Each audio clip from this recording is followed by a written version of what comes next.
let us tune in to DanZ versus MysteriousPlayer. On the flip side here, we just see a Clam Pearl out of MysteriousPlayer, but the game is just getting started. DanZ opened with that beautiful Dunsparce, and we're going to see a strike and run. Yeah, gets the warp energy, so able to get going. Now, I'm trying to remember if we saw a Dunsparce in MysteriousPlayer's deck. I'm not sure. Do you remember, actually? Yeah, I don't recall either. I'm going to wager towards maybe not, but I think it's 50-50, so we'll just have to see what type of board they set up. I recall the deck had a lot of fastball, but I don't remember if it played dual ball or if it played the Dunsparce. But regardless, the other side of getting a turn 1 sudden flash is that their opponent can get a turn 1 Steven for a lot of cards. That's the classic dynamic of 04 back in the day.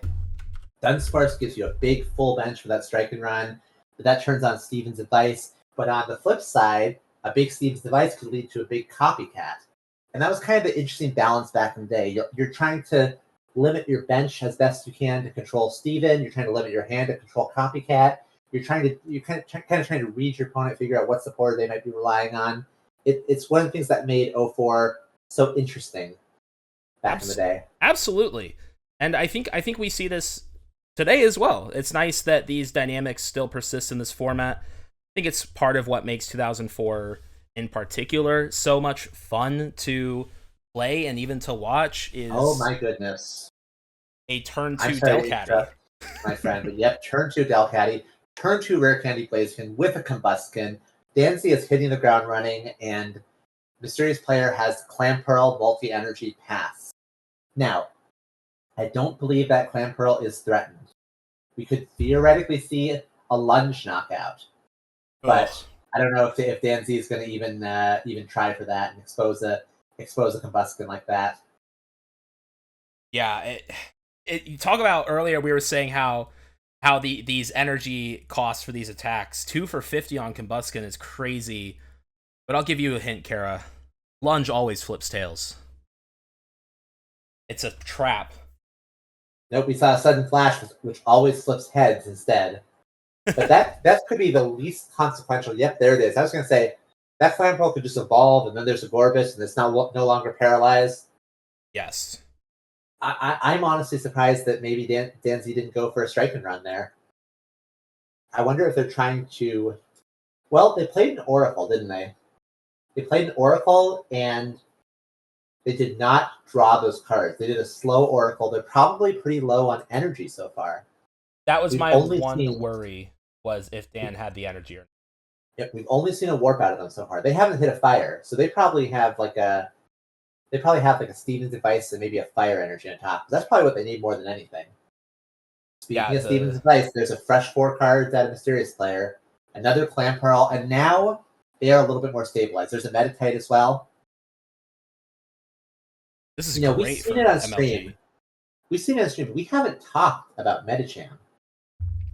I love Medicham, and in this matchup in particular, what's great about Medicham is that it can stabilize yourself against the EX, and also Blaziken draws so many cards, Cara. That chakra points can very easily reach a threshold where it is just one-shotting everything on the opponent's board.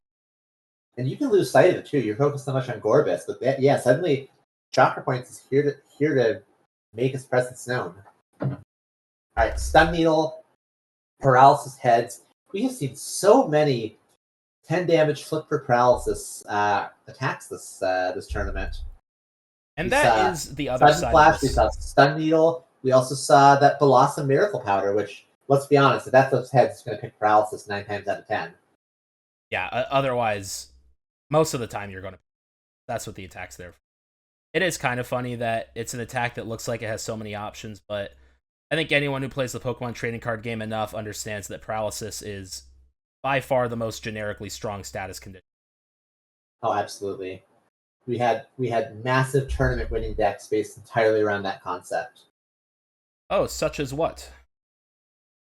Oh, I mean, such as the first one comes to mind is the Gothitelic Selgor deck that won U.S. Nationals in 2013 and won a couple other nationals as well, if I'm not mistaken. Yeah, I love Gothitelle. I love Excelgor too.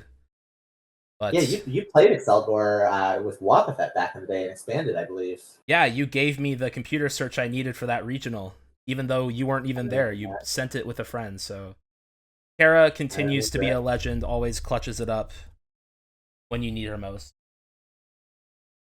Okay, we see an underground expedition digging into the bottom of the deck. Sure. I get why people are playing Underground Expedition. Me, I'm still partial to good old TV Reporter, but that's an argument for another day.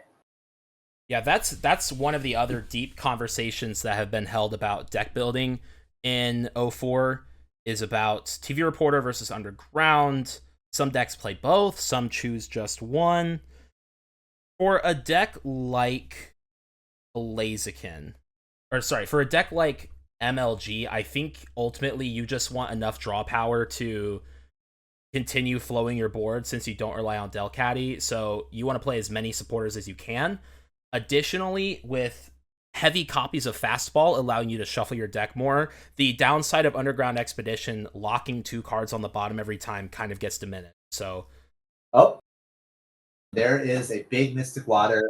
Down goes the Dunsparce. Out comes Combuskin. now the game's starting to be played. So Dan, it's now time to get your energy into this card, get them onto the board with your fire starters, and ideally get this Ditto online. Now, with the 3 energy on MLG's board, this Ditto only needs to hold 2 energy to attack. So a single fire stream plus an energy will be enough. Sorry, fire starter.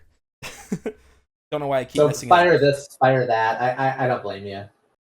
Attach energy to Ditto, put Ditto active, Ditto attack Gorobus for Mystic Water. That is the strategy. There it is right there. Now, that won't be enough, though, that Mystic Water. So the 2 energy Oh, attached to the wait, Ditto the count as energy on the Psychic. Ditto because of Prismatic Body. Yes, so the math for Ditto is that it needs to have 5 Psychic in play. It holds 2, so you just need 3 Yep, you're Psychic 100% energy right. somewhere else. Typically, a Gorobus is holding 2 Psychic energy, either with a double rainbow or a basic energy and a multi, which usually means you just need a single Psychic energy anywhere else on the board for the Ditto to knock out the Gorobus. So this is exactly what Dan drew up when he put the Ditto in his deck.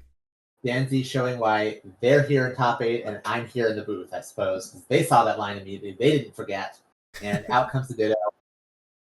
Knocks out the Gorobus. So now it's up to MysteriousPlayer to see if they have a response.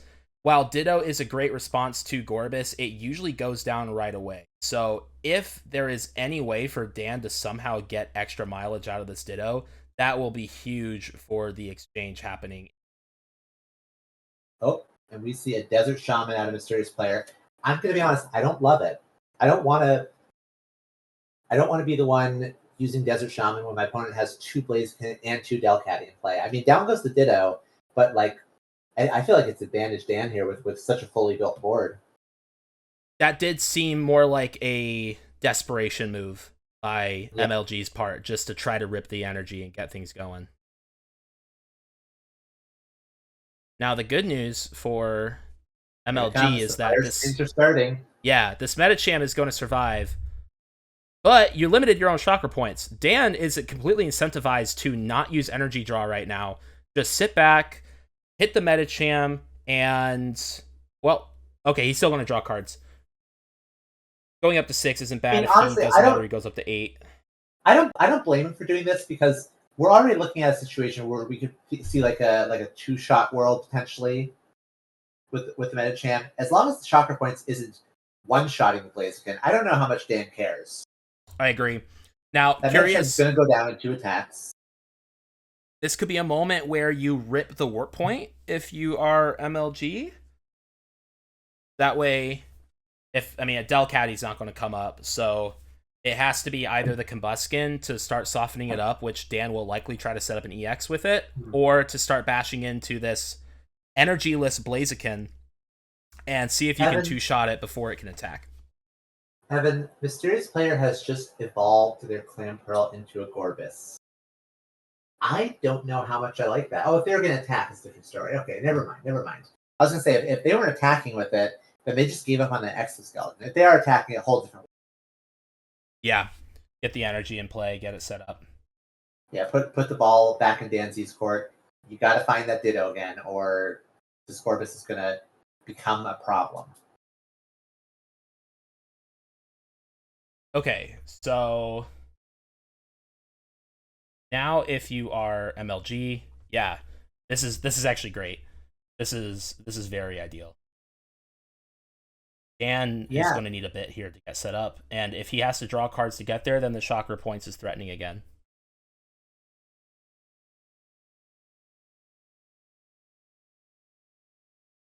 Oh, there's the Ditto. Okay, so they're established. They have what they need. So now the Gorbis is down. There's no return response Clam Pearl. So that means that we're going to have a Gorbis-less turn for Mysterious Player. But the Medicham is likely going to respond immediately. And this is the back and forth. This is why I love Medicham in MLG compared to Banet. Medicham is just so versatile, and it can threaten so much. It just needs that one extra energy attachment. That's kind of its problem, is that Chakra Points needs 3 energy, but the energy switch in this MLG deck allows you to more quickly attack with your Medichams. And I'm really liking how we're setting that up. I think. So what I want to see out of Mysterious Player is another Clam Pearl. I think if they don't have another Clam Pearl, this can get out of hand real fast. That Medicham is likely to go down to another Fire Stream. Yes. And nothing can answer a clean Blaziken out of that board right now. But that can. Oh, okay. I said I want another Clam Pearl. Mysterious Player said, hey, how about 2? Now I like their position a lot more, and I bet DanZ does not. Down goes that Ditto. Out comes a Torchic with free retreat thanks to the high pressure system. The Medicham is likely to go down, but we're taking down 3 Psychic Energy as well. It's non-trivial. But still, those 2 Clam Pearl are scary. The Psychic Energy is going to stay on the Lantern, unless you unless you mean the double rainbow energy. Grounding. Yeah, the energy grounding. So we do see the EX now. It will be tough for MLG to take out this EX, but like not super tough. And since we know about the heavy warp point counts, I think it's possible for us to just see warp point, move the EX, knock out a small Pokemon, warp point, move the EX, knock out a small Pokemon for your final 2 prizes. I wonder what the game plan is here. We're going to see a Blaze Kick on the Medicham. Sure, that's a knockout either way. Energy Grounding will save a Psychic Energy. The Blaziken EX will not get knocked out in response. Well, now are we going to see? Yeah, okay, it won't get knocked out. You're right. I said double check. It's not going to get knocked out. A Blaziken could get knocked out. A double rainbow, if I'm not mistaken, would be 100 damage onto a Blaziken. Yes, but not a Blaziken. Well, also onto a Blaziken EX, but that's not enough on a Blaziken EX. Yeah, the Steven is big. We still need a double rainbow and a Gorbis. We're down at least 2 double rainbows at this point. Yeah, it's a lot to ask for. We are down 2 double rainbows. And 2 Gorbis. We're also down 2 Gorbis. Okay, so there's 1 Gorbis. There's Gorbis. Well, I don't think a warp point play is coming if they are evolving the active. We are seeing something interesting in that. Well, they could still retreat and then warp point. We're seeing something interesting in this matchup. Lantern is so important, but this Lantern will never attack. Almost certainly will never. Oh, there's Double Rainbow. Will almost certainly never attack. Lantern is just here for that energy grounding, and that proves to be enough. That's so interesting. I love Lantern. It is crazy that Lantern usually just sits there most of the time. If you are using Lightning Strike, then you're either in a tough matchup or it's to end the game. But it's amazing how much saving that 1 extra energy can do, especially if you are combining it with an energy switch to keep combining things together and chaining these attacks. clever deck building out of MysteriousPlayer for sure. Now we see 100 damage onto the Blaziken EX. Yeah, I'm definitely investigating this deck later. Hey, Ditto comes back. I wonder if MysteriousPlayer said, "Hey, the camera up thing was fine, but Lantern gets the job done perfectly well on its own, and also can attack." Yeah, they have different utilities. I think this could have also been a meta call. MysteriousPlayer has even mentioned that they have used Camerupt as a way to get around Blossoms when they try to stall. So they may have seen this metagame and decided that they weren't as worried for grass Pokemon, that they needed the Camerupt. That said, we have a couple of grass Pokemon in top 8. Yes, we do. We have a Blossom out of Shiny Shinx. We have a Blossom out of Canton. We have a Lizard Poison out of X-Cloud. Oh, love Lizard Poison. Love. All right, now that Ditto is going to take out this Gorbis and say, all right, you got to have your 4th Gorbis and your 4th Double Turbo. Good double turbo. Oh my goodness, I embarrassed myself. Oh, DT. But use it! R and T are next to each other on the keyboard, Cara. It's all good. Oh no, I think I need to lie down. There's no time for that. It's top 8 of the War of 04. This is when you should just be waking up. Tell your friends. Get everyone on the stream. This is high octane retro action, y'all. 4th Gorbis has arrived. That's crazy. Oh, you know what we could see? We could see a multi plus an energy switch, and that's another way that we can attack with that Gorbis. I think you really want to, because committing that second double rainbow is crazy. We see an energy switch.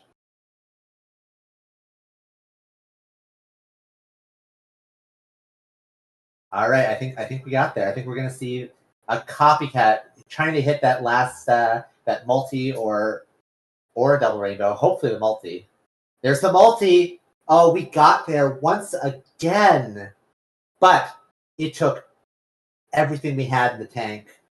That Gorbis is likely to go down. Well, maybe not that likely.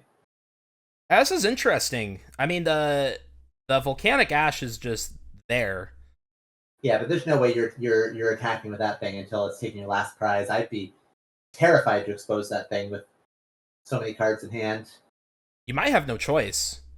I don't see another attack on this board unless you have an energy in hand, but also the Blaziken Firestream won't do it, so unless we can get another Ditto on board, I think it's Volcanic Ash or bust.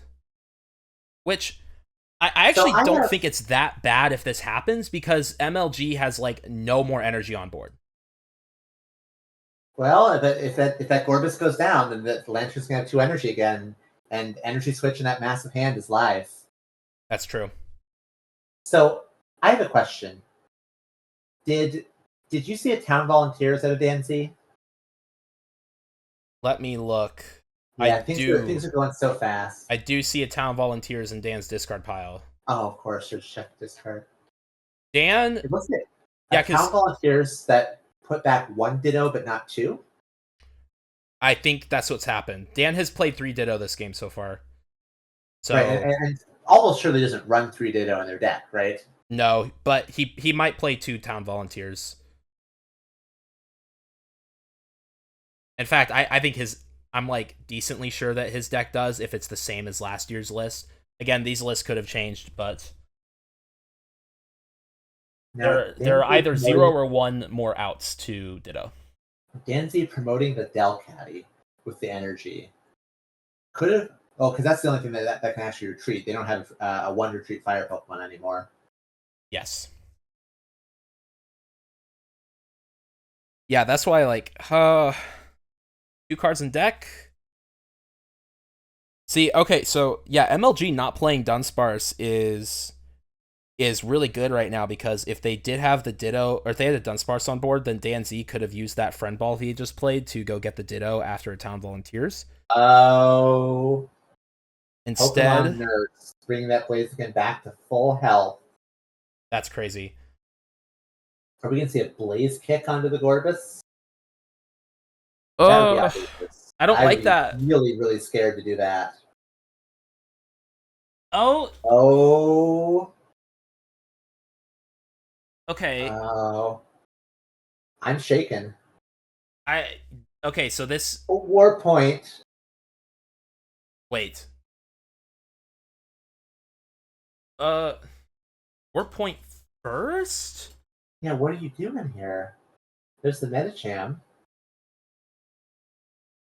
Oh my gosh. Wait, double rainbow? Soccer points per game? Oh my goodness. That's it. Yes, chakra points for game. That is game one. MLG going up 1-0. All right. Well, this is a best of three, so we're going to see another game in just a minute. Yes. That was an interesting game. Yeah, that was. Mysterious Players seemed like they had a bit of a slow setup, but they just never missed what they needed. Every turn they just had what they needed and it worked. And the second match is already up. I think that this game really demonstrated the utility of Lantern in Mysterious Player's deck.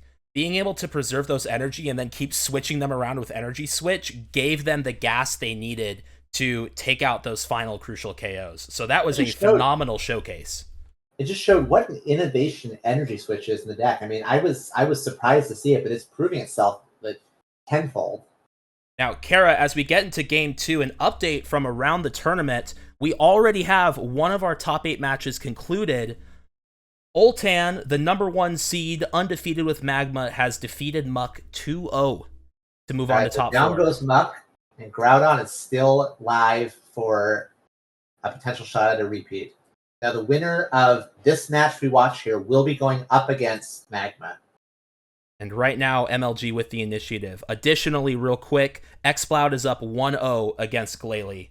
And the final top 8 match has not completed game 1 yet. Now, you have to imagine. I think that XCloud has a pretty good matchup against Glalie, if I had to guess. Like, everything that XCloud does kind of plays around with what Glalie does. Yes, especially that Sceptile being able to resist the damage. The Glalie deck plays Gloom to reduce the resistance, but I am concerned for Glalie in that matchup. It seems favored for XCloud for sure. That Gloom has been impressive today, by the way. Yeah, I've never seen it be as useful as it has now.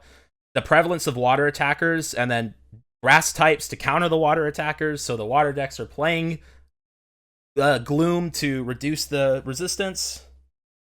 Crazy. But now here, we see no grass Pokemon on this board. Hashtag bring back Blossom. Corsola is paralyzed. Okay, interesting board here from both players. Corsola getting paralyzed. It sounds bad, but right now Coral Glow would only be drawing 1 card off the Metatite, so if you're Dan, I think you're probably okay just letting this Corsola sit in the active, as we see MLG does not have any action right now.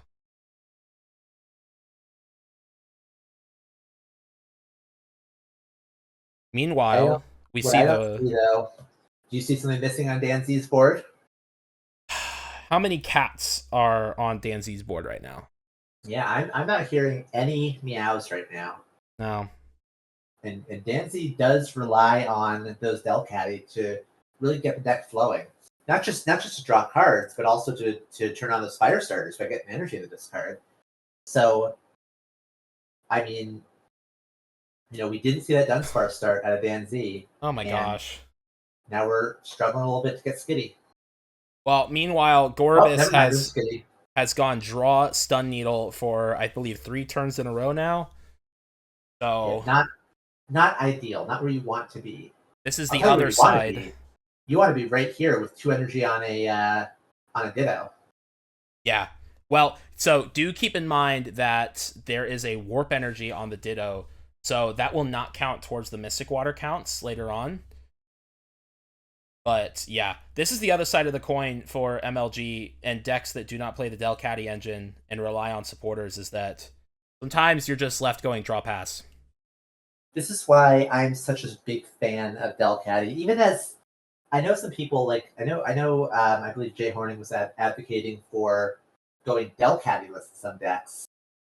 But I mean, I just that reliable draw engine is just so good, and it proves itself time and time again. You know, like people have tried innovating around these like these classic cards from back in the day around Dunsparce, around Delcatty, and they're definitely right to push the boundaries. But these cards prove why they were so ubiquitous 20 years ago. They're still just very very strong cards. They give you this consistency and this stability that you can't get very easily from just supporters. Yeah, the main downside to Delcatty in the current meta, I think that what Jay is worried about is with Muck. There's no point in running Delcatty if Muck is just going to shut you down and stop you from drawing anyway. So these are an idea to circumvent that from the start. But as we've seen, Muck only had one appearance in the top 8 and didn't go any further. So it's up to you to decide which matchups you want to prepare for as you construct your deck. You know, I'm predictable, but I like playing a lot of good cards. I would take the risk of being worse than the Muck if it means that I get to have a deck that's more powerful. Delcatty's powerful. Steven's Advice and Oracle are powerful. If I'm relying on things like TV Reporter or I said Oracle, also Copycat. But if I'm relying on TV Reporter and Underground Expedition, I don't feel as good about those cards. That's a concession of card quality for the sake of resilience against Muck. But I don't want to make that concession. I'd rather just take the risk. Yeah, I think that's fair. I mean, a deck like MLG was never going to Wheel play heads. Delcatty. Like, No, certainly not. yeah, so like in this conversation, I don't think it's a matter of, oh, would a deck like this play Delcatty, but other lists, like I think Jay had a Gardevoir deck that did not play any Delcatty at all. Those are the more kind of they circumvent your idea of what you might want to play. Now, poor MLG over here has not attached an energy in a long time. Both players really struggling for position. The board seems to favor Dan, but we haven't really seen that initiative continue to grow. Right now, we saw a surprisingly effective stun needle because that heads down goes the Delcatty. Wow. That heads shut off energy drop for a turn. Now, I don't know if DanZ had the energy in hand, but if they did, they couldn't draw their cards because of that paralysis on Delcatty. Wow, and MLG rips the Delcatty right as Dan draws the Steven's Advice, so crazy timing there. Steven's Advice was such a good draw supporter. Another Torchic, foregoing the Delcatty for now. Yeah, I'm obsessed with Steven's Advice. I think it's such an amazing supporter. I'm so glad that it's a staple card in this format. I think it's one of every format has those iconic format-defining cards. Of course, I think Delcatty, Magneton, Oracle, and Magma are like the defining cards. But I'm so glad that Steven is such a force in this format. I think it's so fun. I love that Steven's Advice won Worlds in 04, and it was still winning Worlds as far as 08. Oh my gosh, it was. Yeah, Jason Smith did 2 Steven's Advice thanks to the Power Keepers reprint in that Gardevoir Gallade deck. Ditto active, staring down that Medicham. Wow, Meditate for 20? I don't love that. Was Dan Shocker trying points? to do a shocker points? He can't afford it right now. He can't pay for the energy cost. So Copy can choose an attack that it can't actually legally use. Yeah, but like, why would you do that? Here? No. That's what Dan did. So it says this attack does nothing if you cannot pay for it. So yeah, Dan chooses soccer points and does no damage. A bit of a misstep then from Dan. There's no way that this is the outcome that Dan wanted. No, I think something went wrong with that play. I don't think he wanted to do that. No shot. This is an awkward position to be in. Now it's not over, but losing a Ditto against the Gorbis deck is just the worst. Yeah, this is very precarious. You need your Dittos to take at least one knockout. Yeah, And weren't you saying something about how MLG wasn't getting energy into play? They've fixed that problem. I see a lot of energy in play now. that's double Okay, rainbow for you. that's what I was expecting. The Blaziken EX has come down. We could see a volcanic ash, and I think I want to see a volcanic ash taking out that 2 energy Corvus. I think that is what we need to see out of DanZ right now. I Oh, like that play. It looks like we're going to DanZ's power up the Ditto instead. Yeah, so I don't love this. well, I want to think a bit deeper about this specific matchup with these two decks. As we have been watching these two players throughout the day, we have observed that MysteriousPlayer likely does not play any Desert Ruins, which actually makes Blaziken EX even stronger of an attacker compared to if they did have the Desert Ruins. So if we can use this Volcanic Ash, that can be really solid. Although, now that I'm looking at this, does the EX just get knocked out? Now it Well, that's what I'm does. saying. That's a lot of energy in play. I think that's a one shot in Blaziken EX. Oh Yep. no. That's why I didn't like that play. Perhaps a bit of an implosion here from Oh, Dan. and a GG out of DanZ. Conceding the game, MysteriousPlayer wins 2-0 to move on to top 4.